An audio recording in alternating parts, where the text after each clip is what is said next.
ابھی بھی معیز نے ہی اسے کال کی تھی۔ کیا حال چال ہے؟ معیز نے ہینڈ فری کان میں ٹھوستے ہوئے خوشگوار گفتگو کا آغاز کیا اور گاڑی سٹارٹ کرنے لگا۔ الحمدللہ، تم سناؤ؟ میں تو ٹھیک ہی ہوں۔ تم کس سلسلے میں اسلام آباد پہنچے ہوئے ہو؟ اون جواباً ہنسا۔ وہ بھی پورے 1 ہفتے کے لیے، ثانی بھی میرے ساتھ ہے۔ آہا، معیز مسکرایا تھا۔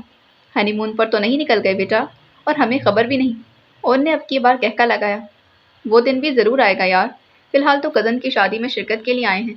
سب میں یہی طے پایا کہ فیملیز کی نمائندگی مجھے اور ثانی کو کرنی چاہیے۔ ویری گڈ، معیز نے سراہا تھا۔ اور محترمہ کے کیا حالات ہیں؟ وہ ثانیہ کے تاثرات پوچھ رہا تھا۔ اون نے گہری سانس بھری۔ وہ تو آنے کو راضی ہی نہیں تھی۔ دراصل یہاں بھی اس کا دل جلانے کا کافی سامان موجود ہے۔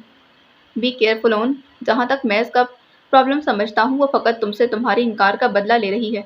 معصوم سی ضد ہے اس کی۔ آئی نو، تبھی تو اس کے ہر موڈ کو سر آنکھوں پر رکھتا ہوں۔ اور بھابھی کی سناؤ، کیسی ہیں وہ؟ اون کے پوچھنے پر لہجہ بھر کو معیز کے اعصاب جھنجھنا سے گئے تھے۔ اون پلیز، اس ٹاپک کو رہنے دو۔ میں اپنی دوستی خراب نہیں کرنا چاہتا، اور یہ بھابھی وابھی مت کہنا اسے آئندہ سے۔ نہ مانو معیز احمد، وہ خدا کی آزمائش بن کر تمہارے پاس آئی ہے۔ اب یہ تم پر منحصر ہے کہ تم اس آزمائش میں پورے اترتے ہو یا نہیں۔ اون نے سنجیدگی سے کہا۔ اس چیپٹر کو کلوز ہی سمجھو، وہ جب چاہے اپنی نئی زندگی شروع کر سکتی ہے۔ معیز کے ارادے اٹل تھے۔ وہ جن حالات سے گزر کر آئی ہیں، محبت سے ساتھ دو گے تو بہت قدر کریں گی۔ انسان دھکا دینے والے ہاتھوں کو تو بھول ہی جاتا ہے، مگر ہاتھ بڑھا کر سہارا دینے اور اٹھا کر کھڑا کرنے والے کو زندگی بھر نہیں بھولتا۔ معیز، اوکے ٹیک کیئر، ابھی فی الحال ڈرائیونگ کر رہا ہوں، پھر بات ہوگی۔ معیز کا موڈ آف ہونے لگا تھا۔ اون نے بھی خدا حافظ کہہ دیا۔ معیز نے اسٹیئرنگ پر زور سے ہاتھ مارا۔ ابھی ہاں مراد، میری زندگی میں کیوں نامرادی بڑھنے چلی ہے؟ وہ بہت برے موڈ کے ساتھ رش ڈرائیونگ کرتا گھر تک پہنچا تھا۔ لاؤنج میں قدم رکھتے ہی اسے سناٹے کا احساس ہوا، ورنہ اس وقت اپنے اپنے کمروں میں ٹی وی ہونے کے باوجود عزت اور زارا کے درمیان ریموٹ پر چینا جھپٹی ہو رہی ہوتی تھی، اور سفینہ بھی یہیں بیٹھی ملتی۔ زارا ایزی، وہ بے اختیار ہی گھبرا کر آوازیں دینے لگا تھا۔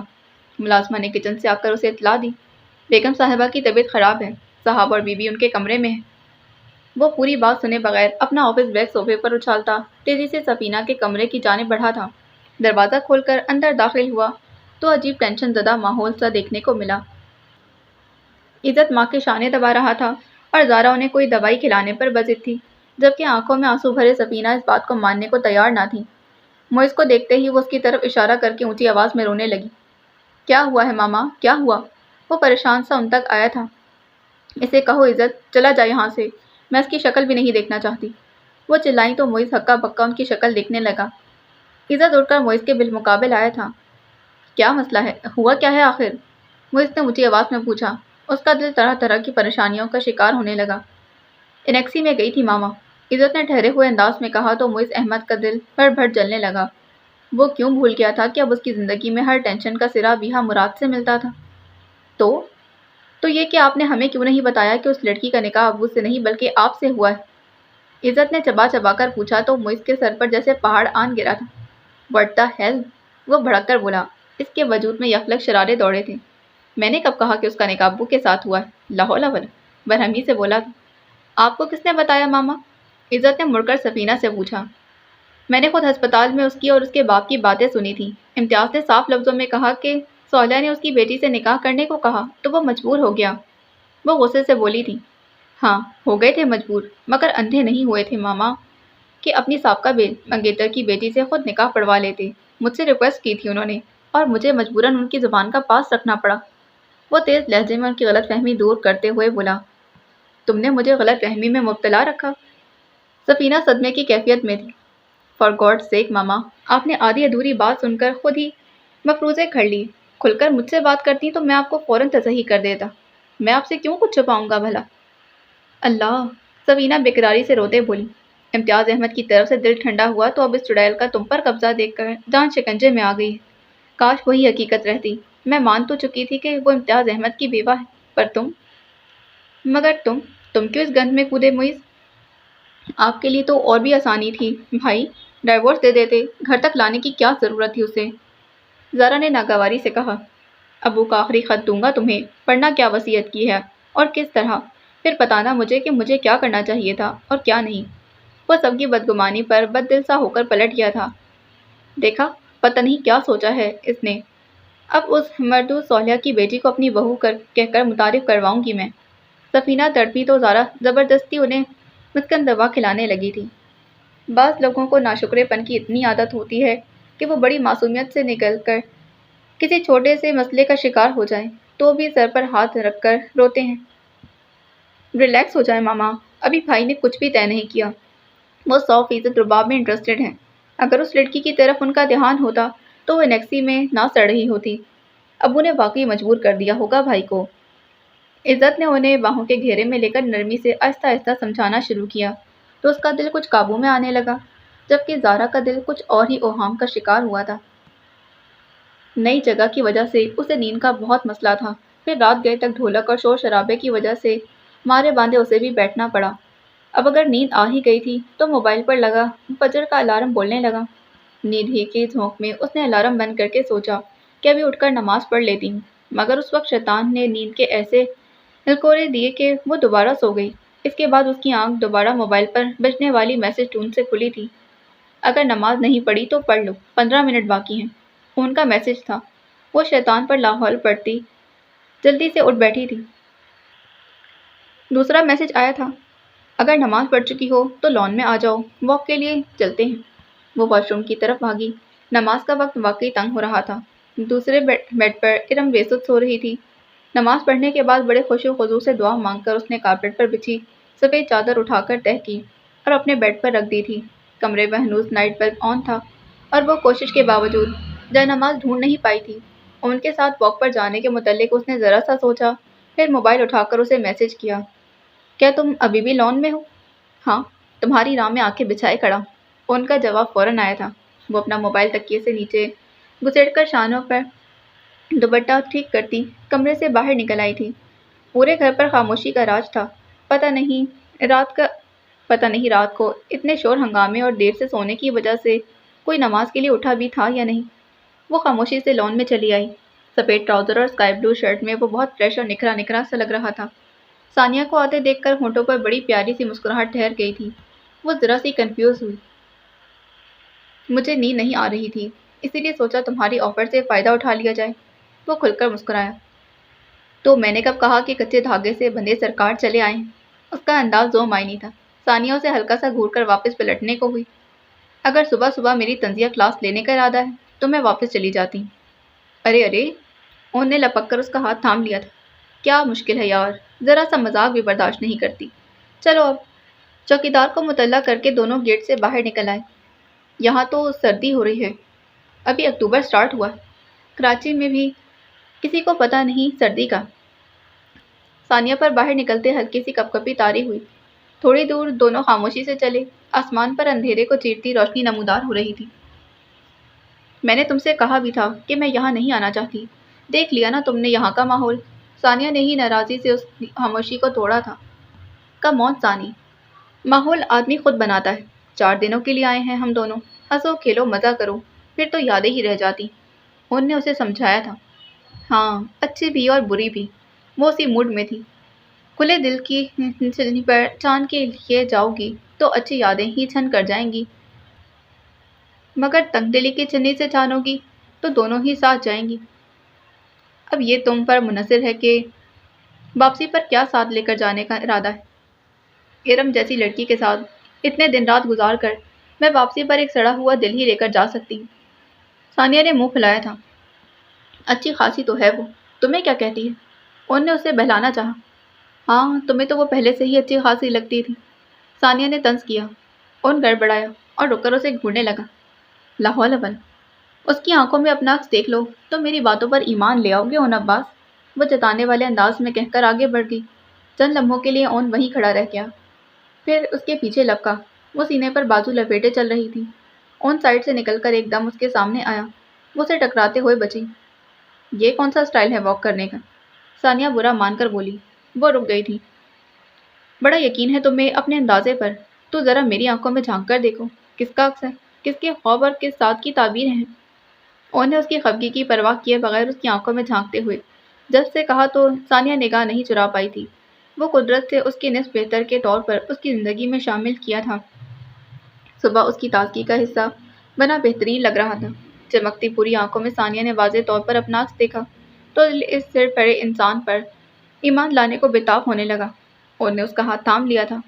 ثانیہ کا یوں دل دھڑکا کہ قیامت کر دی۔ مان جاؤ نا یار، یقین کرو، سگریٹ نہیں پیتا میں۔ بڑی معصومیت سے اون نے اپنی سب سے بڑی خوبی بتائی تو وہ جو ثانیہ پر ایک ٹرانس کی سی کیفیت تھی ٹوٹ گئی۔ خجل سی ہو کر اس نے ایک جھٹکے سے اپنا ہاتھ چھڑایا تھا۔ بدتمیز! وہ واپسی کے لیے مڑ گئی۔ اون ہنستا ہوا اس کے پیچھے لپکا۔ دائیں یا بائیں؟ اگلے موڑ پر وہ الجھی تھی۔ پتا نہیں، میں نے تو راستوں کا دھیان ہی نہیں کیا۔ میرا سارا دھیان تو تمہاری طرف تھا، اون نے اطمینان سے کہا تو وہ جل کر بولی۔ اچھا میاں رومیو، مبارک ہو، ہم یقیناً راستہ بھٹک چکے ہیں۔ موبائل نکال کے فرحان بھائی کو کال ملاؤ۔ اچھا لاؤ دو موبائل۔ اون نے ہاتھ بڑھایا تو وہ چلا اٹھی۔ کیا مطلب، تم موبائل بھی ساتھ نہیں لائے؟ واک پر موبائل کا کیا کام، خواہ مخواہ کی ڈسٹربنس، وہ بے نیازی سے بولا تو وہ تھک کر ایک گھر کے باہر بنی کیاری کی اونچی دیوار پر ٹک گئی تھی۔ اب کیا کریں گے، مجھے تو بھوک لگنا شروع ہو گئی۔ یہ صدماتی بھوک ہے جو گھر سے دوری کے احساس سے لگ رہی ہے۔ تم فکر مت کرو، ابھی کوئی ہمیں ڈھونڈتا ہوا ادھر آ جائے گا، وہ شرارت سے کہتا ثانیہ کی جان جلا گیا تھا۔ وہ منہ پھلا کر بیٹھ گئی۔ سفینہ کی تو جیسے جان پر بنائی تھی۔ امتیاز احمد کے ساتھ ابیحہ کی بیوقی کے رشتے کا سوچ کر وہ جلتے ہوئے توے پر جا بیٹھتی، اور یہاں تو ایک جیتا جاگتا رشتہ نکل آیا تھا۔ صالح مراد کی بیٹی ان کے ہیرے جیسے بیٹے کی بیوی، وہ کل سے سوچ سوچ کر تڑپ رہی تھی۔ ان کا ارادہ تھا کہ وہ ابیحہ کو ڈرا دھمکا کر جائیداد کا حصہ واپس بٹور کر اسے یہاں سے بھگا دیں گی۔ ان کے خیال میں اس کا کون سا کوئی والی وارث یہاں پوچھ گچھ کرنے کو بیٹھا ہے، اور اب وہ لاوارث بے نام و نشان بیوہ ایک دم سے لال جوڑا پہنے سہاگن کے روپ میں ان کے سامنے آن کھڑی ہوئی تھی، اور اس کے پہلو میں کوئی اور نہیں ان کا لاڈلا معیز احمد تھا، ان کے گھرانے کی شان، ان کا غرور، ان کا مان، اور اب جو بھی فیصلہ کرنا تھا وہ معیز احمد کو ہی کرنا تھا۔ تو کیا وہ اپنی ماں کی من مرضی کا فیصلہ کرے گا؟ جو لڑکا اپنے باپ کے مرنے کے بعد اس کی وصیت پر وہ بہو عمل درآمد کرنے کے لیے اسے اس گھر کا حق دلانے کے لیے لے آیا تھا، وہ باپ کے کہے کے مطابق ہی چلے گا۔ سفینہ پر قیامت ٹوٹ رہی تھی۔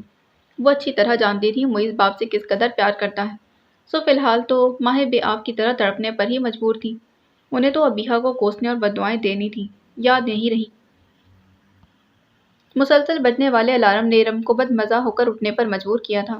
اس نے نیند سے بھری آنکھوں سے ثانیہ کے بستر کی طرف دیکھا۔ اسی کے موبائل کا الارم بج رہا تھا۔ اس نے اٹھ کر تکیے پڑے کیے اور موبائل اٹھا کر الارم بند کر دیا۔ اس کا ارادہ موبائل رکھنے کا ہی تھا، پھر تجسس کے مارے اس نے ایک نظر واش روم کو دیکھا۔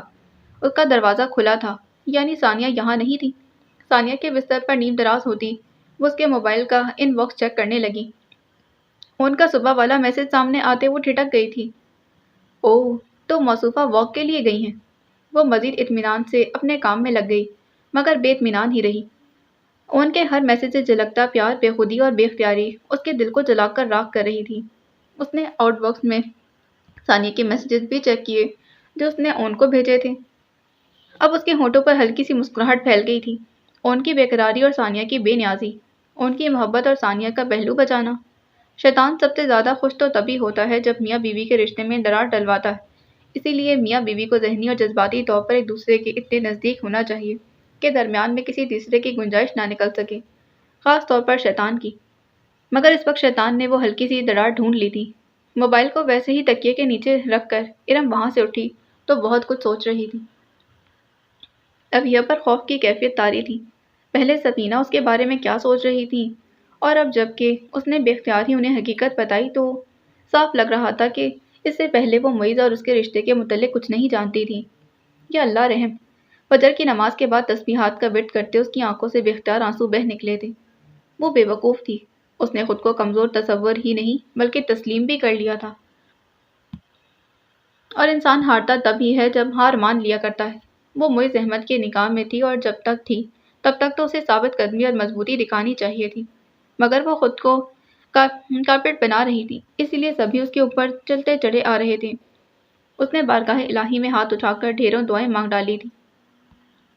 وہ ناشتے کی ٹیبل پر پہنچی تو اون اور ثانیہ موجود تھے، اور شاید ہی دونوں موضوع گفتگو تھے۔ اس نے جھوٹ بولا تھا کہ کہہ رہا تھا کہ ہم راستہ بھول گئے۔ ثانیہ خفا سی تائی جان سے بولی۔ اون ہنسا۔ واپس بھی تو میں ہی لایا ہوں، بیویوں کو شوہروں پر اعتبار ہونا چاہیے، کیوں تائی جان؟ وہ شرارت سے بولا تو ثانیہ سے نگاہ اٹھانا محال ہوا۔ تایا جان اور فرحان بھی ٹیبل پر موجود تھے۔ تائی جان نے بے اختیار ارم کے بے تاثر چہرے پر نظر ڈالی تھی۔ وہ خاموشی سے گلاس میں جوس انڈیل رہی تھی۔ وہ گہری سانس بھر کر رہ گئیں، پھر ان کو ہلکی سی سنزش کی۔ وہ اگر پسند نہیں کرتی تو کیوں زبردستی کرتے ہو؟ خواہ مخواہ موڈ خراب کیا اس کا۔ ثانیہ نے چڑھانے والے انداز میں مسکرا کر ان کو دیکھا۔ ہاں، زبردستی۔ وہ آہ بھر کر رہ گیا۔ بھائی باقاعدہ پروگرام بنائے تو میں لے چلتا ہوں کہیں، کیوں ثانیہ؟ باقاعدگی سے آفس جانے والے فرحان کے منہ سے پیشکش بہت غیر متوقع تھی۔ ابھی پرسوں ہی تو وہ ذمہ داری سے ہاتھ اٹھا چکا تھا، پھر یہ مہربانی۔ بظاہر ناشتے میں مصروف اون نے ساتھ بیٹھی ثانیہ کے پاؤں پر اپنا پاؤں رکھ دیا تھا۔ انداز یہی تھا کہ فوراً انکار کر دو، مگر بھاری بوٹ تلے اس کا نازک سا پاؤں چرمرا کر رہ گیا۔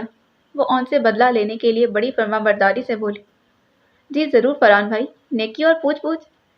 انہیں کہاں تنگ کرتی پھرو گی، میں ہوں نا فارغ، اور پھر ہم تو یہاں آئے ہی تفریح کے لیے۔ انہیں ہلکے پھلکے مگر تنبیہی انداز میں کہتے ثانیہ کو دیکھا تو وہ طنزیہ بولی۔ تمہارا کیا اعتبار، کل کلاں پھر راستہ بھول گئے تو؟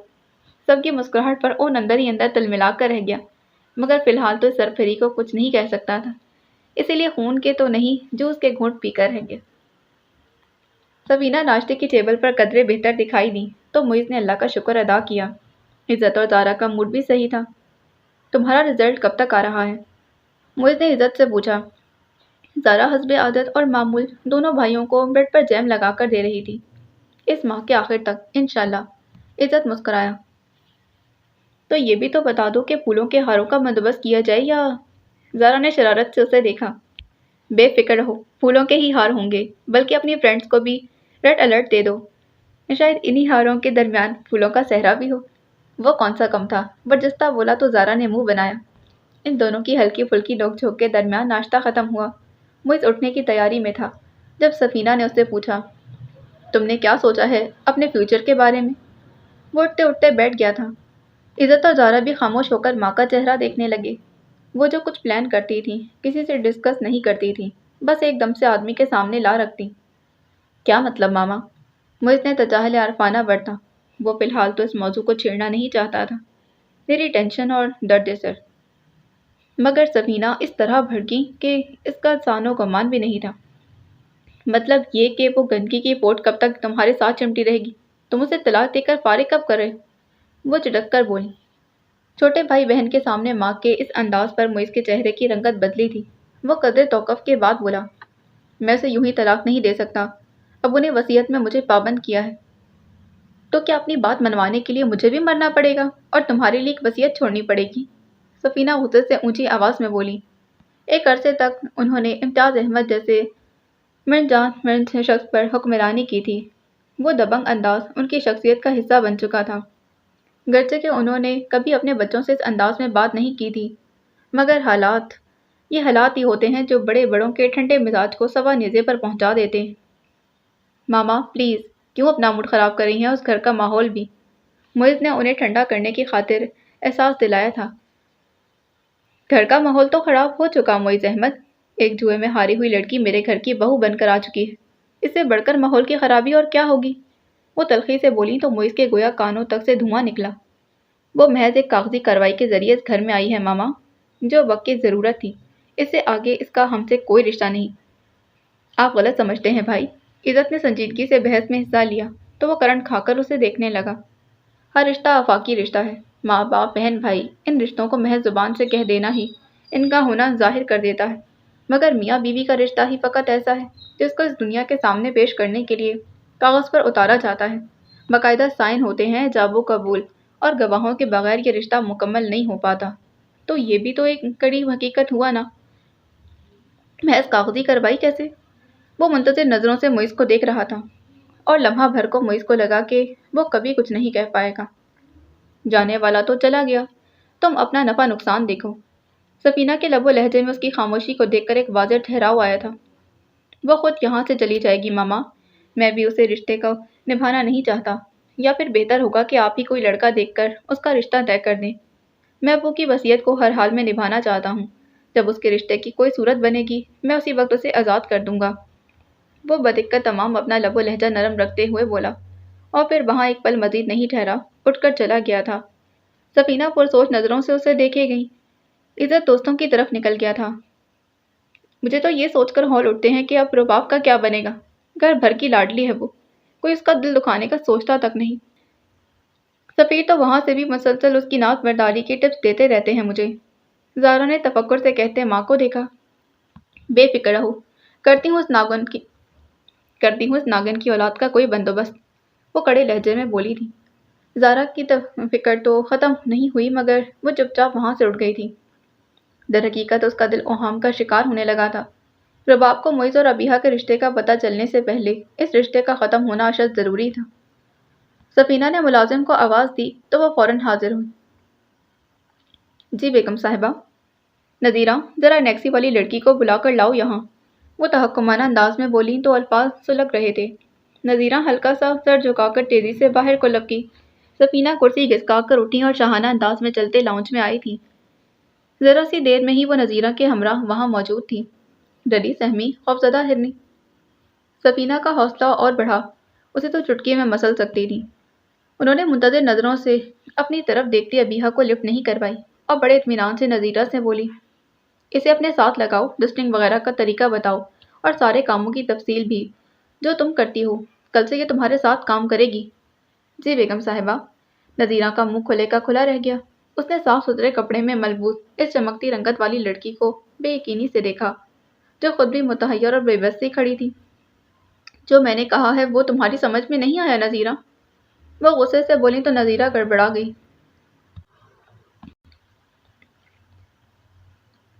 بیگم صاحبہ، میں دس دیا انو۔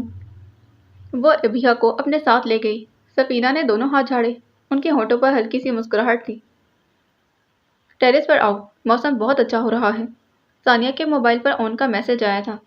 ثانیہ کو موبائل ساتھ لیے پھرنے کی عادت نہیں تھی۔ اب بھی ڈھولکی پر اکٹھے ہوئے تو موبائل کمرے میں ہی چھوڑ آئی تھی۔ ارم کمرے میں آئی تو تکیے کے پاس پڑا موبائل اٹھا کر حسب عادت میسج چیک کرنے لگی۔ تبھی اون کا میسج آیا تھا۔ لڑکے اس محفل میں شریک نہیں تھے، تبھی اون یقیناً ٹیرس پر چلا گیا تھا۔ ارم کے ہونٹوں پر مسکراہٹ کھیل گئی تھی۔ وہ ٹی وی لاؤنج میں گئی جہاں نازیہ کی دوستوں اور کزنس نے شور و غل مچا رکھا تھا۔ پھر ایک نظر سب پر ڈالتی اوپر جانے والی سیڑھیاں چڑھ گئی تھی۔ ثانیہ نے کچھ دیر پہلے اون کو اوپر جاتے دیکھا تھا مگر چونکہ لڑکیوں کے کمرے اوپر ہی تھے اسی لیے اس نے خاص دھیان نہیں دیا۔ ابھی بھی اسے نیند آ رہی تھی۔ وہ نیلم کے کان میں بتاتی معذرت کرنے کے بعد اپنے کمرے میں آ گئی تھی۔ چینج کرنے کے بعد اس کا ارادہ سونے کا تھا۔ اس نے عادتاً موبائل اٹھایا، ارادہ مسڈ کال چیک کرنے کا تھا، ساتھ ہی میسیجز پر بھی ایک نظر ڈالی۔ ان کا میسج دیکھ کر اس نے ہلکا سا منہ بنایا، پھر موبائل واپس بستر پر ڈال دیا تھا۔ اس کا ٹیرس پر جانے کا قطعاً کوئی موڈ نہیں تھا۔ وہ کپڑے تبدیل کرنے کے ارادے سے پلٹی مگر ذہن میں ایک ہلکی سی سنسناہٹ ہوئی۔ ان کا میسج انریڈ نہیں تھا، یعنی ثانیہ سے پہلے کوئی ان کا میسج پڑھ چکا تھا۔ اس کے ذہن میں دھماکہ ہوا۔ اسے یاد آیا کہ ابھی کچھ دیر پہلے ارم ٹیرس پر ہی گئی تھی، شاید فنکشن تو نیچے تھا، پھر ارم کا اوپر کیا کام؟ وہ لاکھ چاہتے ہوئے بھی خود کو مجھے کیا کہہ کر لاپرواہ نہیں بن پائی تو جلدی سے دروازے کی طرف بڑھی۔ اوپر موسم واقعی بہت اچھا ہو رہا تھا۔ ان کا دل چاہا اسی پل ثانیہ بھی اس کے ساتھ ہوتی۔ اسے یقین نہیں تھا مگر دل کو ایک خوش فہمی سی تھی کہ شاید وہ آ ہی جائے۔ وہ دیوار پر بازو جمائے دور سڑک پر ٹریفک کی چمکتی روشنیاں دیکھ رہا تھا جب پیچھے سے دو نرم اور ملائم سے ہاتھ اس کی آنکھوں پر جم گئے۔ ان کے ہونٹوں پر دلفریب سی مسکراہٹ تھی۔ اسے ثانیہ کی آمد کا یہ اسٹائل بہت بھایا تھا۔ دونوں ہاتھوں سے اس کا ہاتھ تھام کر اپنی آنکھوں سے ہٹائے وہ بڑی ترنگ میں پلٹا تو سامنے ثانیہ کی جگہ ارم کو پا کر لہجہ بھر کو پھک سے اڑا تھا۔ تم یہاں کیا کر رہی ہو؟ ان کے انداز میں بے یقینی اور ناگواری تھی۔ اسے ارم کی آنکھوں پر ہاتھ رکھنے والی جسارت پسند نہیں آئی تھی۔ یوں ہی میرے دل نے کہا کہ تم اوپر تنہا ہو تو میں کھچی چلی آئی، وہ اس کی آنکھوں میں آنکھیں ڈال کر بڑی دلیری سے اور جذب کی کیفیت میں بولی تھی۔ تبھی اون کو احساس ہوا کہ اس نے غلط فہمی سے ارم کو جو ہاتھ پکڑے تھے وہ ابھی تک نہ صرف اس کے ہاتھوں میں تھے بلکہ اب اون کے ہاتھوں پر ارم کی گرفت بھی ہو چکی تھی۔ وہ اسے جھٹکتا سخت سست کہنا چاہتا تھا۔ اسی وقت اس کی نگاہ سیڑھیوں پر پڑی جہاں پر ثانیہ کا چہرہ نمودار ہوا تھا اور وہ بے یقینی سے ان دونوں کو ہاتھوں میں ہاتھ دیے کھڑا دیکھ رہی تھی۔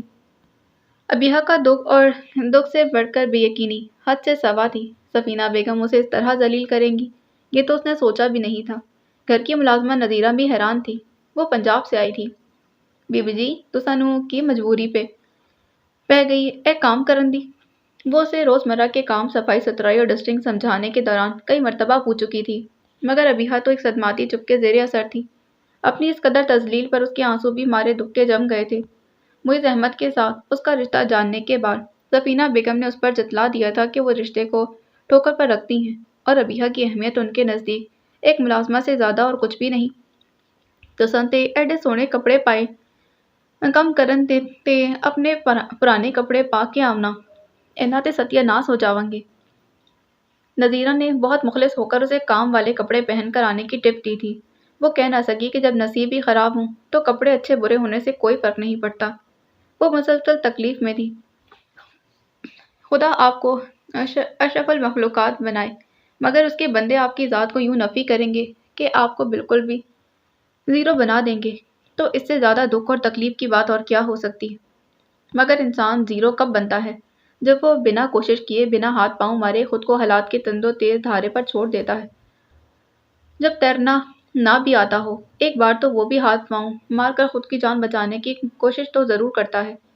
اس کے اکاؤنٹ میں 50 لاکھ روپے تھے، اس کا ماہانہ جیب خرچ 10,000 مقرر ہوا تھا اور وہ ماسی بننے کو تیار تھی۔ تو اس میں قصور سفینہ بیگم کا تھا یا ابیحہ معیز احمد کا؟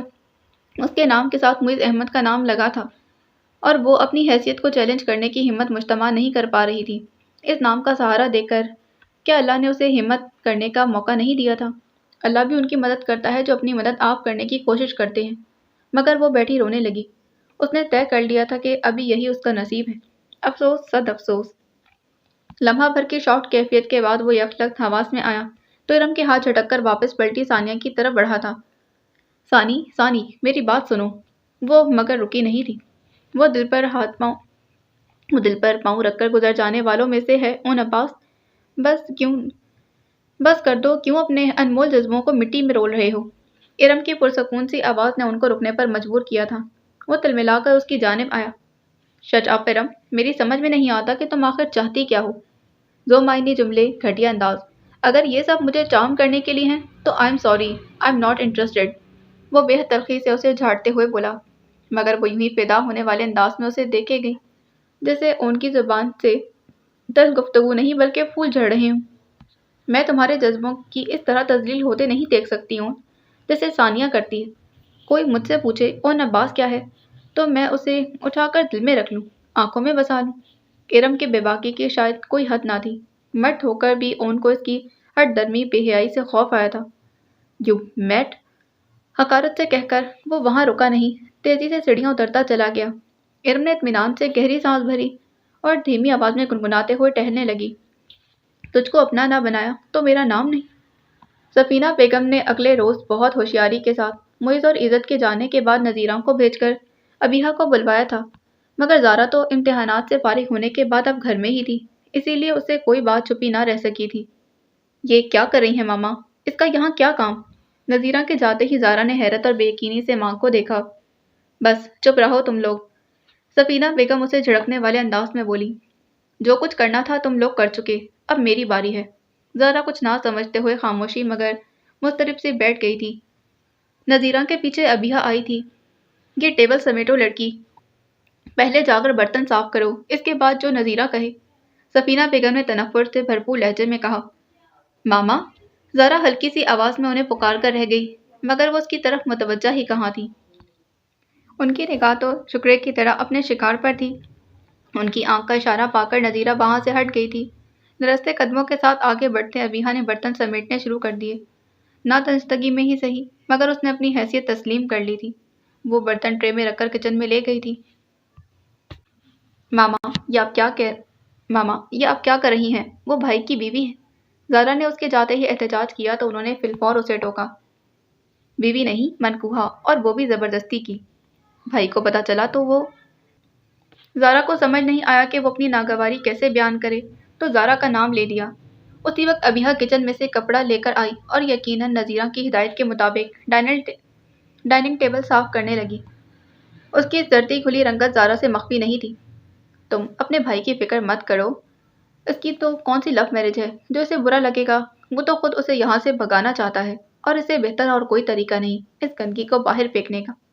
سفینہ بیگم ناگواری سے بولی تو کچن کی طرف جاتی ابیحہ کی آنکھوں میں آنسو بھر آئے تھے۔ وہ آج ثانیہ کو شکر پڑیاں لے جا رہا تھا۔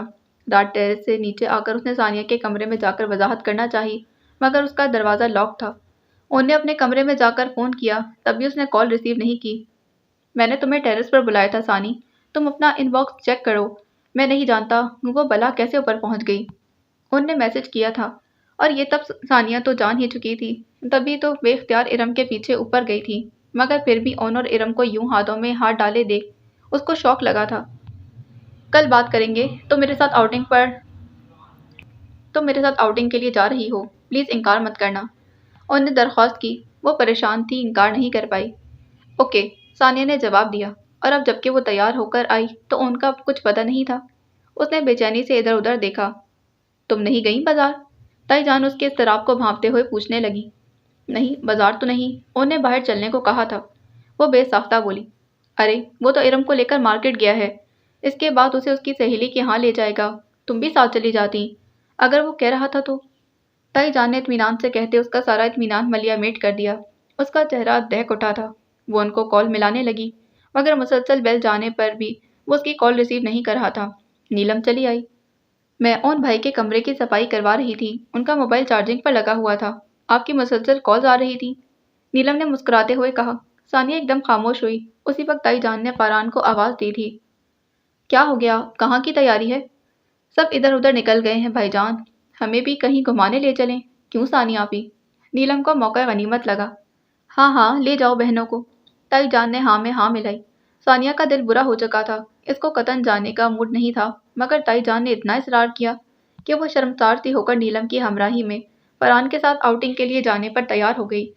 نیلم خوشی خوشی تیار ہونے بھاگی تھی۔ وہ لوگ گیٹ سے نکل رہے تھے جب تائی جان کی گاڑی آئی جس میں ارم اور اون تھے۔ ان دونوں نے لوگوں کو دیکھا، مگر فرحان نے گاڑی روکنے کی زحمت نہیں کی اور ہاتھ ہلاتے ہوئے نکل گیا تھا، مگر ثانیہ اون کے تاثرات سے پہلے بے یقینی اور پھر غصہ اترتا دیکھ چکی تھی، تو اس نے ریلیکس ہو کر سیٹ سے ٹیک لگا لی تھی۔ کہاں چلنا ہے ثانی، تم بتاؤ؟ فرحان نے غیر محسوس کن انداز میں مرر اس پر سیٹ کرتے بے تکلفی سے پوچھا، تو وہ کچھ سوچ کر مسکرائی تھی۔ شکر پڑیاں ہی چلتے ہیں، وہیں کا پروگرام تھا آج کا۔ فرحان کے ہونٹوں پر مسکراہٹ تھی اور ثانیہ مطمئن۔ اس کا دل جلا تھا تو اس نے بھی ان کو جلانے کی کوئی کسر نہیں چھوڑی تھی۔ ہم نہیں جانتے، بعض اوقات، بلکہ اکثر اوقات ہم شیطان کو خود دعوت بربادی دے رہے ہوتے ہیں۔ گاڑی تیزی سے اسلام آباد کی سڑکوں پر گامزن تھی۔ عزت دوستوں سے فارغ ہو کر گھر آیا۔ اپنے ہی دھن میں مگن وہ سفینہ بیگم کے کمرے کی طرف بڑھا تو اندر سے نکلتی وہ لڑکی بری طرح عزت سے ٹکرائی تھی۔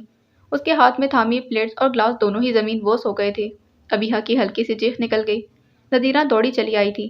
ابیحہ تیزی سے کچن کی طرف چلی گئی۔ عزت کچھ بت بننے کے سے انداز میں کھڑا تھا۔ یہ کون تھی؟ اس نے نذیرہ سے پوچھا، جو کانچ اکٹھا کر رہی تھی۔ اس روز عبائد میں ملفوف ابیحہ کو محض ایک نظر دیکھنے کے بعد اب وہ پہچان نہیں پایا تھا۔ یہ جی بیگم صاحبہ نے نبی کام والی رکھی ہے۔ نذیرہ نے دانت نکوسے تو ملازم کے اتنے حسین ہونے پر غور کرتا وہ ماں کے کمرے کی جانب بڑھ گیا تھا۔ اس کے ذہن میں ابیحہ کا گھبرایا ہوا سا انداز تر و تازہ تھا اور اس کی خوبصورتی۔ باقی اگلی قسط میں جانے سے پہلے چینل کو سبسکرائب کریں، ویڈیو کو لائک کریں، بیل آئیکن کو پریس کرنا ہرگز نہ بھولیں۔ ملتے ہیں اس کی نئی ایپیسوڈ میں۔ اللہ حافظ۔